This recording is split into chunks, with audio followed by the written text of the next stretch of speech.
오늘 하나님께서 우리 가운데 주신 마태복음 28장 18절에서 20절까지 말씀을 통해 절망을 넘어 소망으로라는 제목으로 함께 말씀의 은혜를 나누고자 합니다.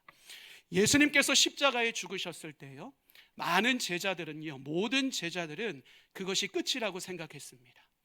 그것으로 인해 그들은 절망과 탄식 가운데 빠졌습니다. 그런데 그 절망의 시간이 얼마 지나지 않아요, 그들에게 참으로 놀라운 일들이 펼쳐지기 시작합니다. 예수님이 다시 사셨다는 이 소리가 그들의 귀에 들려지기 시작합니다. 귀에만 들려졌던 것이 아니라요, 실제로 부활하신 주님을 자신들의 눈으로 목격하게 되었습니다. 제자들에게 이 순간은요, 굉장히 충격적인 순간이었습니다. 그런데 동시에요, 그들에게는 크나큰 기쁨의 순간으로 그들에게 다가왔습니다. 그런데 문제가 무엇입니까? 예수님의 부활하심으로 다가온 그들 안에 주어진 기쁨은 그리 오래가지 못했다라는 사실입니다. 예수님이 부활하셨어요. 그리고 그 예수님이 부활하심을, 살아계심을 그들의 눈에 목격했음에도 불구하고 그들은 여전히 불안해했고, 그들은 여전히 두려움에 빠져 있었고, 그들은 여전히 혼란함 가운데 빠져 있었습니다. 그 이유가 무엇이었을까? 현실적인 문제가 그들의 눈에 크게 들어왔기 때문이었습니다. 여러분, 그들 안에 주어진 현실적인 문제가 무엇이에요? 예수님 부활하셨어도 여전히 로마가 억압합니다. 유대 종교 지도자들의 탄압이 여전히 이어지고 있습니다. 이와 같은 현실적 문제 앞에서 내가 오늘을 어떻게 살아가야 되는가?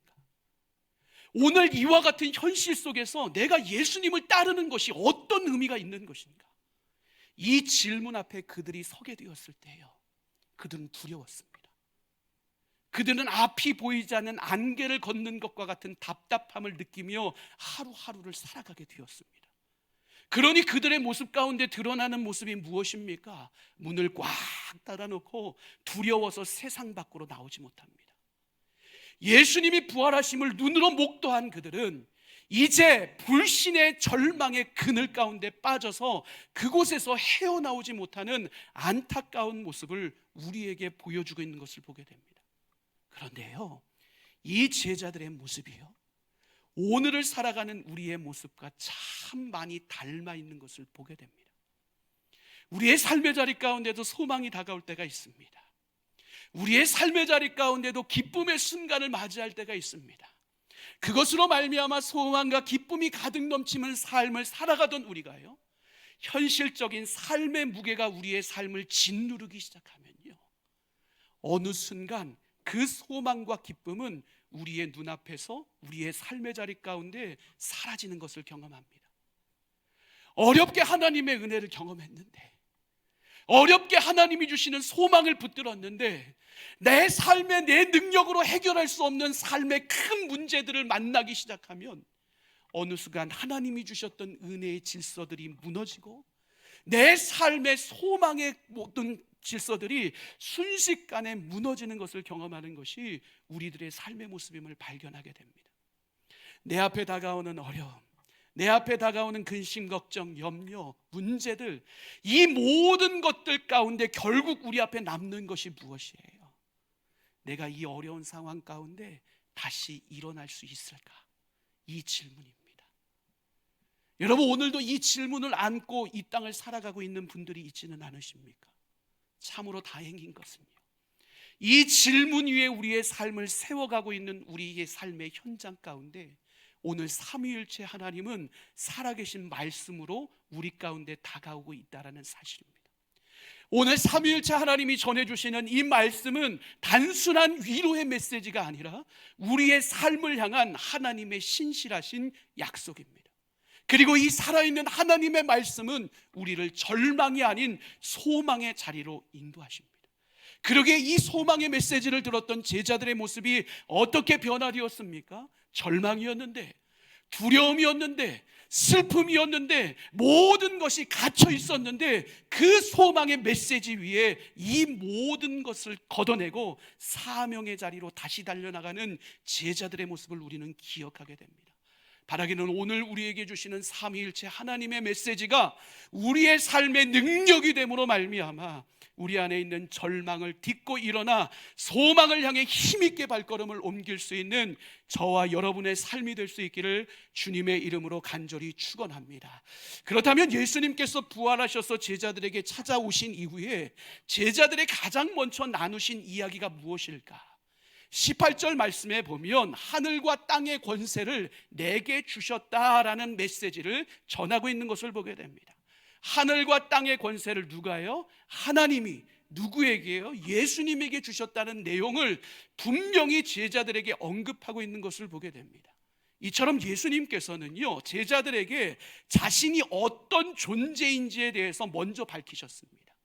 즉 예수님 안에 일어났던 부활의 사건은 단순히 죽었다가 살아난 사건만을 의미하는 것이 아니라 죽음을 딛고 일어나 모든 피조세계 위에 참된 주권자의 자리를 차지한 것이 부활 사건이라는 사실에 대해서 예수님은 제자들에게 분명하게 전하고 있는 것입니다. 그렇다면 예수님께서 왜 이 부분을 그토록 강조하고 계신 것일까? 그 이유는 분명합니다. 여러분, 우리의 삶을 한번 생각해 보세요. 우리의 삶의 자리 가운데 때로는 경제적 어려움이 다가옵니다. 때로는 관계적 갈등 가운데 놓이기도 합니다. 때로는 건강이 위기로 다가올 때가 있습니다. 때로는 실패가 고통의 문제로 다가옵니다. 근데 이 모든 어려움의 영역들이요, 주님의 권세 밖에 존재하는 영역이라는 생각이 우리의 삶을 지배하기 시작하면 어떤 일들이 벌어져요?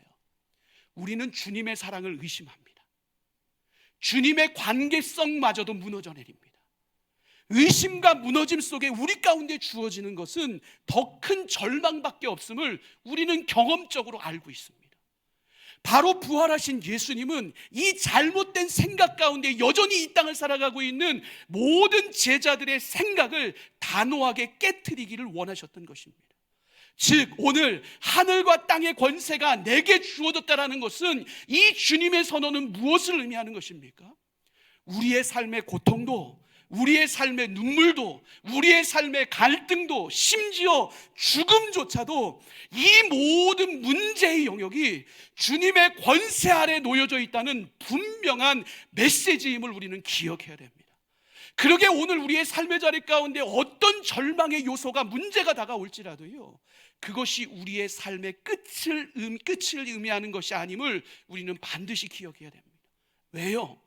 예수님의 권세는 어떤 권세예요? 죽음을 이기신 권세로, 이 권세는 우리의 모든 삶의 절망을 소망으로 바꾸는 능력으로 우리 가운데 다가오기 때문에 그렇습니다. 사랑하는 성도 여러분, 오늘 여러분의 삶이 무기력이라는 깊은 그늘 가운데 빠져서 헤어나오지 못하는 삶을 살아가고 있지는 않습니까? 이것으로 인해 내 삶이 더욱더 복잡해지지는 않았습니까?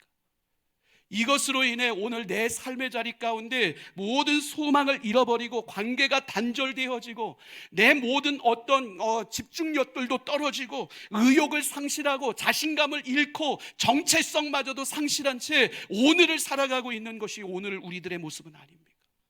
그런 우리들에게요, 주님은 분명히 말씀하세요. 오늘 그 절망의 자리를 너 혼자 살고 있지 않다라고 말씀하세요. 너가 절망 중에 있을지라도 그 중심에 여전히 내가 너의 주인이라고 우리에게 말씀하세요.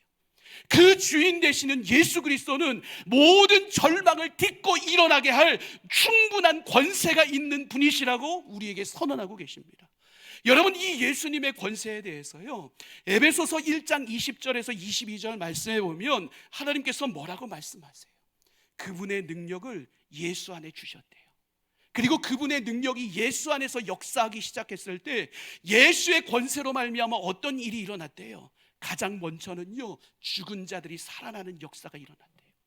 두 번째 예수의 권세로 일어난 일이 무엇이래요? 권세자들, 능력자들, 주권자들, 그들의 모든 이름 위에 예수 그리스도를 가장 뛰어난 이름 위에 세워주시는 역사가 일어났다라고 이야기를 합니다. 세 번째 예수의 권세 아래 일어난 일이 무엇이에요? 모든 만물들이 예수의 발 앞에 무릎 꿇고 복종함으로 말미암아 예수가 그 만물 위에 교회의 머리의 자리에 분명히 세워졌다라고 말씀합니다. 여러분, 이것이 예수의 권세입니다. 그리고 우리는 어떤 삶을 살아가고 있습니까? 이 예수의 권세 안에 우리가 살아가고 있음을 우리는 분명히 기억할 수 있어야 됩니다. 그러기에 그 어떤 것도, 그 무엇도 우리를 절망의 자리에 묶어둘 수 없음을 여러분 믿으시길 바랍니다. 여러분, 오늘 그 권세에 있은 주님께서 우리에게 뭐라고 선언하십니까? 세상 가운데서 너희가 환난을 당하나 담대하라, 내가 세상을 이기었노라 선언하십니다. 예수님이 뭐라고 선언하신다고요? 세상 가운데 너희가 환난을 당하나 담대하라, 내가 세상을 이기었노라. 여러분, 이 주님의 권세가 우리의 권세임을 믿으시길 바랍니다. 이 권세로 말미암아 여러분의 절망을 딛고 일어나 소망을 향해 발걸음을 힘있게 옮길 수 있는 저와 여러분의 삶이 될 수 있기를 주님의 이름으로 간절히 축원합니다. 여러분, 이어지는 내용이 어때요? 예수님께서 자신의 권세를 이렇게 드러내신 이후에요, 제자들을 19절에서 파송하시는 모습을 보게 됩니다. 그런데 이 예수님의 파송의 모습 가운데 우리가 주목해야 될 부분들이 있어요. 우리 그 내용을 함께 읽어보실까요? 그러므로 너희는 가서 모든 민족을 제자로 삼아 아버지와 아들과 성령의 이름으로 세례를 베풀고 아멘. 여러분, 예수님이 제자들을 파송하시는 모습이 어때요? 단순히 행동 지침만 이야기하지 않습니다. 거기 보면 무엇으로부터 시작해요? 예수님의 제자들이 어디에 속한 존재인지를 알게 하시는 것으로부터 시작하고 있는 것을 보게 됩니다. 그러면 예수의 제자들이, 그리고 예수의 제자된 우리들이 어디에 속해 있다라고 이야기를 해요? 아버지와 아들과 성령, 즉 삼위일체 하나님 안에 우리의 소속감이 있다라는 사실에 대해서 예수님은 우리에게 분명하게 선언하고 계십니다. 여러분, 우리의 소속감이 왜 그렇게 중요합니까? 여러분, 우리가 어디에 속해 있는가에 따라서요, 우리의 삶의 방향이 결정되기 때문에 그래요. 오늘 우리가 어떤 정체성을 바르게 인식하느냐에 따라서 그 정체성 가운데 우리의 사명과 삶의 욕적도요, 바르게 세워질 수 있기 때문에 그래요. 더 나아가서 오늘 주제로 삼고 있는 절망과 좌절이 우리의 삶에 밀려올 때 우리의 삶을 가장 먼저 흔드는 것이 무엇이기 때문에 그래요? 소속감이기 때문에 그래요. 사탄은 이것을 우리에게 집요하게 공격합니다. 너는 끝났어. 너는 실패자야. 너는 이것으로 말미암아 하나님으로부터 멀어진 삶을 살아가게 될 거야. 창세기부터 지금의 시대까지 끊임없이 사탄은 이와 같은 유혹으로, 속임수로 우리 가운데 다가오는 모습을 보이게 됩니다. 그런데 하나님은 어떠세요? 이와 같은 속삭임 속에서도 우리의 삶을 향한 하나님의 분명한 뜻을 확신 있는 메시지로 우리에게 전달하십니다. 그것이 무엇이에요? 로마서 8장 38절과 39절 내용입니다. 우리 그 내용을 함께 읽도록 하겠습니다. 내가 확신하노니 사망이나 생명이나 천사들이나 권세자들이나 현재일이나 장래일이나 능력이나 높음이나 깊음이나 다른 어떤 피조물이라도 우리를 우리 주 그리스도 예수 안에 있는 하나님의 사랑에서 끊을 수 없으리라. 아멘. 여러분, 이 말씀을 믿으십니까? 여러분, 오늘 삼위일체 하나님께서 우리 가운데 전하고 있는 메시지가 무엇입니까? 우리가 어디를 가든 무엇을 하든 어떤 문제를 하든 삼위일체 하나님과 우리의 관계는 절대로 끊어질 수 없다라는 사실입니다. 이것을 확신하라는 거예요. 그리고 이 믿음 위에 세워져서 어떤 환경과 상황 속에서도 흔들림 없이 끝까지 사명의 길을 달려가라고 삼위일체 하나님께서 우리에게 선언하고 계십니다. 왜요? 삼위일체 하나님은요, 오늘 우리와 멀리 계신 분이 아니거든요. 우리의 삶을 그냥 바라만 보고 계신 분이 삼위일체 하나님이 아니라고요. 삼위일체 하나님은 오늘 우리 안에 거하시며 오늘도 우리 안에 위대한 역사를 이루시는 하나님이십니다. 성부 하나님, 어떤 하나님이세요? 천지 만물을 창조하신 분이세요. 이 땅의 모든 역사를 주관하시고 인도하시는 분이십니다. 그 성부 하나님이요, 우리를 창세전부터 택하셨습니다. 그 아버지 되신 사랑으로 오늘도 우리를 보호하시고 지켜하시고 인도하시는 것이 성부 하나님의 지금의 우리를 향한 역사십니다. 성자 예수님은 어때요? 성자 예수님은 우리의 죄를 짊어지시고 십자가에 죽으셨습니다. 부활 승천하심으로 우리의 삶의 구원의 문을 활짝 열어내신 것, 예수 그리스도가 이 땅 가운데 하신 일이십니다. 성자 예수님의 일은 여기서 끝나지 않았습니다. 지금도 살아계시고 하나님의 보좌 우편에서 우리의 연약함을 탄식하며 우리를 향해 중보의 사역을 펼치고 계신 것, 이것이 성자 예수님의 우리 가운데 사역이십니다. 성령 하나님은 어떤 하나님이십니까? 진리의 영이십니다. 그분은 우리를 진리로 깨닫게 하십니다. 인도하십니다. 우리를 위로하고 격려하게 하십니다. 우리의 연약함을 깨닫게 하시고 회개의 자리로 우리의 발걸음을 인도하시는 능력의 영이십니다. 이 성령 하나님이 오늘 우리를 인도하기 위해 오늘 우리의 모든 삶의 여정이 믿음 안에서 거룩함으로 인도함을 받을 수 있는 은혜를 누리게 되는 것입니다. 여러분, 이처럼 삼위일체 하나님은요, 단순히 우리를 부르신 그것만으로 사역을 멈추신 것이 아니라 우리 안에 거하시고 우리가 사명을 감당할 능력을 더하여 주시고 오늘 우리가 절망을 이겨낼 수 있는 힘을 부여해 주시는 분이 삼위일체 하나님이심을 우리는 분명히 기억할 수 있어야 됩니다. 여러분, 그러기에요, 우리는 혼자 살고 있지 않습니다. 삼위일체 하나님이 우리와 함께 살고 계시기에요, 오늘 우리는 그 삶의 절망의 자리 가운데서도 다시 살아날 수 있습니다. 다시 일어날 수 있습니다. 다시 걸어낼 수 있습니다. 다시 사명 감당할 수 있는 존재가 바로 우리들임을 우리는 절대로 잊지 말아야 됩니다. 여러분, 한 예를 들려드리려고 하는데요, 여러분, 라이온킹이라는 그 애니메이션 영화 보셨습니까? 예, 좀 연세들이 있으셔서 애니메이션 영화는 많이 못 보신 것 같은데, 여러분, 거기에 보면 심바라는 주인공이 나와요. 어린 사자예요. 그런데 이 심바라는 주인공이요, 건강하게 밝게 행복하게 잘 자라다가요 순식간에 삶이 무너지는 경우가 있어요. 그 순간이 어떤 순간이었냐면 아버지 무파사의 죽음이 문제였어요. 아버지 무파사의 죽음이 자신의 실수로 인해 벌어진 일이라고 생각하자요, 그는 큰 죄책감에 빠지기 시작합니다. 과거의 실패, 그리고 자신의 연약함, 이것들이 크게 보이기 시작하자요, 이 심바라는 존재는요 삶을 회피하기 시작합니다. 자신이 지켜야 될 자리를 지키지 못하고요 방황하기 시작해요. 그러던 중에 한밤중에요 아빠가요 환상 중에 나타납니다. 그리고 그 무사파라는 아빠가 심바에게 이렇게 이야기를 해요. 너가 어떤 존재인지를 잊고 있구나. 너는 내 아들이란다. 이 말에 심바가요 감동을 받게 됩니다. 내가 어떤 존재인지를 깨닫게 돼요. 나는 모든 밀림의 왕으로 역할을 했던 무사파, 그 아빠의 아들이야.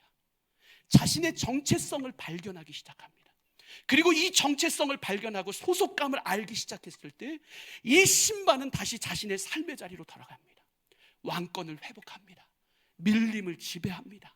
자신의 아버지에게 받은 유산을 그대로 이 땅 가운데 펼쳐내는 삶을 그 이후로 살아내는 심바의 모습을 보게 됩니다.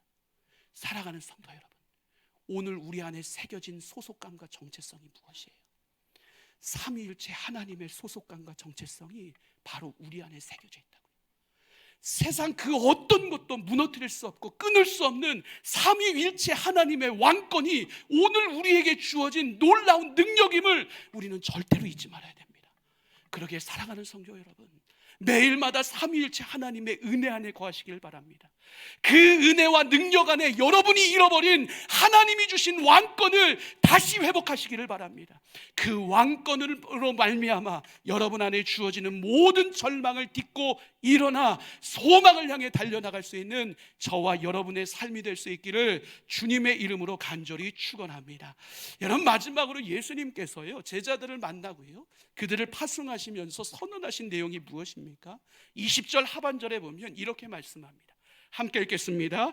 볼지어다 내가 세상 끝날까지 너희와 항상 함께 있으리라.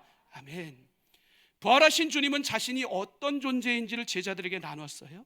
그리고 그 권세를 가지고 세상 가운데 나아가라라고 말씀하시면서 그들의 소속감이 어디 있는지를 알려주셨습니다. 그러면서 마지막으로 예수님께서 그들에게 약속하신 내용이 무엇인가 하면 동행의 약속이었습니다. 여러분, 이 동행의 문제는 어떤 문제예요? 사실은 예수님의 탄생부터 이루어진 일 아닙니까? 예수님의 존재 자체가요 우리와 동행하시기 위해 이 땅 가운데 오신 분이심을 임마누엘이라는 단어를 통해 우리 가운데 선언하셨습니다. 근데 그 주님이 어떻게 되셨어요? 부활하시고 승천하셨다고요. 그러면 주님의 동행하심이 그 모든 역사가 우리 안에 끊어진 것입니까? 그렇지 않지요. 예수님이 승천하시면서 우리 가운데 보내주신 보혜사 성령님, 이 보혜사 성령님을 통해 우리 가운데 약속하신 동행의 역사는 여전히 이어지고 있다는 사실입니다. 그리고 이 성령 하나님의 동행의 역사는 우리의 삶의 자리 가운데 실제적으로 이미 드러나고 있습니다. 여러분, 보혜사 성령님은요, 오늘 우리 가운데 말씀으로 조명하십니다. 그래서 우리의 삶의 자리 가운데 필요한 하나님의 음성을 듣는 동행의 역사를 우리 가운데 지금 이루고 계십니다. 보혜사 성령님은 우리의 기도 가운데 평안을 주십니다. 삶이 변하지 않았어요. 환경은 여전해요.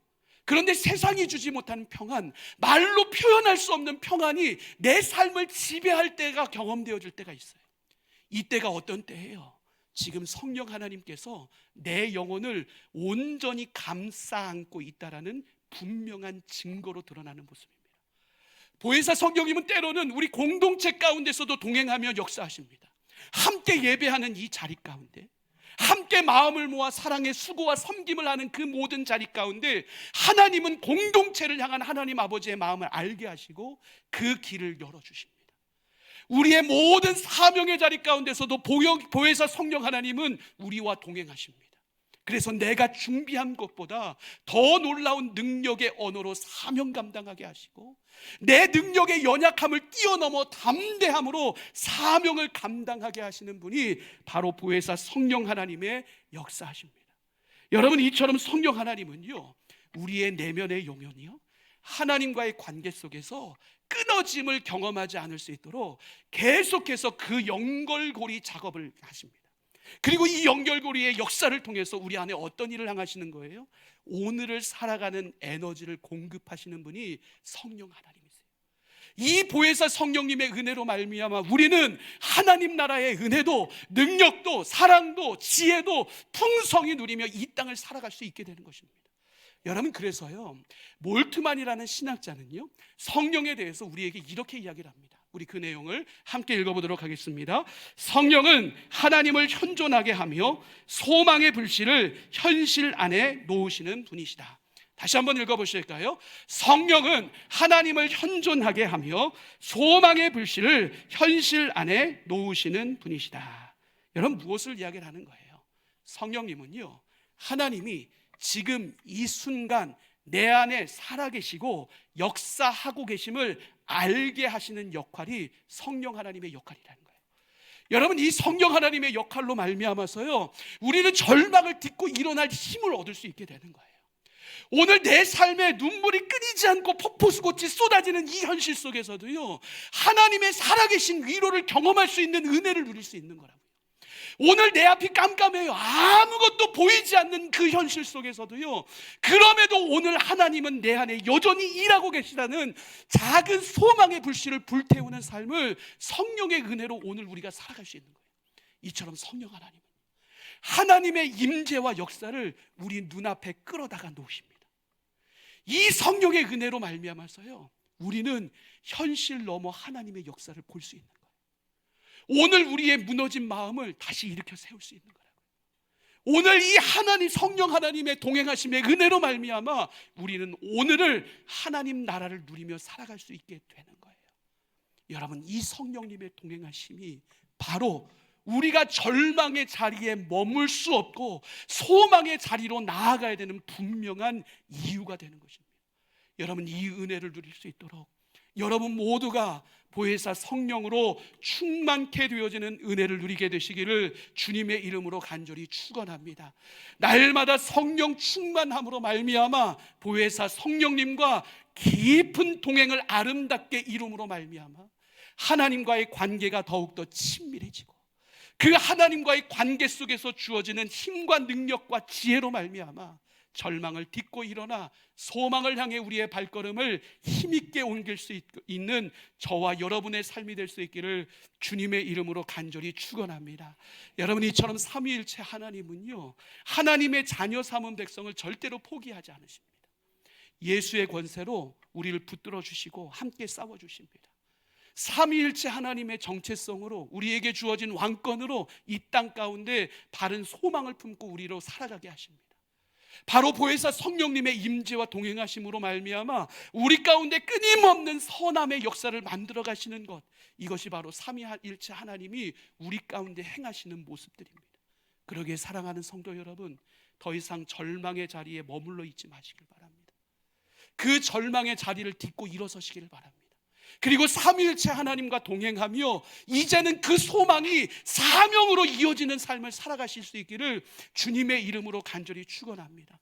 왜요? 우리는 어떤 존재이기 때문에 그래요. 이 땅에 소망을 심어야 되고, 무너진 마음을 일으켜야 되고, 어두운 이 땅에 빛을 비추는 복음의 사람들이요, 예수의 제자들로 오늘 우리가 이 땅을 살아갈 수 있어야 되기 때문에 그렇습니다.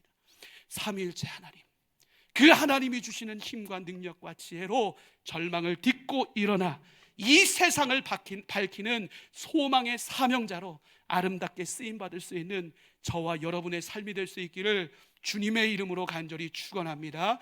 우리 오늘 말씀 생각하면서 함께 기도하기를